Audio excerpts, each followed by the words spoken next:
নরসিংদীতে সেহরিকে এখানে আসছি যাতে প্রথম যাত্রী হিসেবে আমরা ঢাকা যেতে পারি। এই হিসাবে আমরা অত্যন্ত খুশি। আমরা সরকারের কাছে দাবি জানাই যাতে আমাদের সিট বরাদ্দ করে, কারণ আমাদের অনেক রুগী, অনেক স্টুডেন্ট, অনেক পরীক্ষার্থী তারা নরসিংদী থেকে ঢাকা যায়।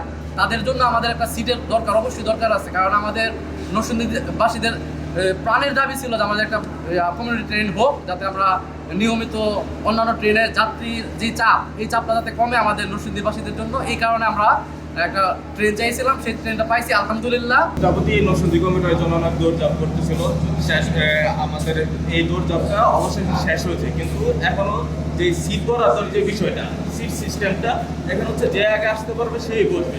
মা বোনরা আছে, বৃদ্ধ মানুষরা আছে, ওইটা একটা ভোগান্তির সৃষ্টি হবে, যে আগে যেরকম ছিল এখন ওই স্ট্যান্ডিং দাঁড়িয়ে যেতে হইব।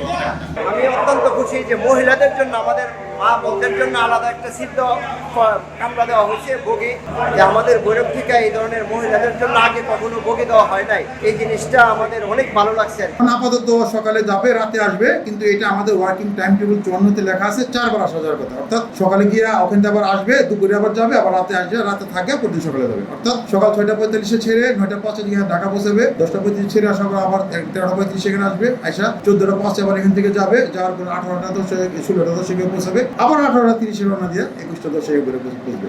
সারা রাত্রে থাকবে, পরদিন সকালবেলা বাঁচবে।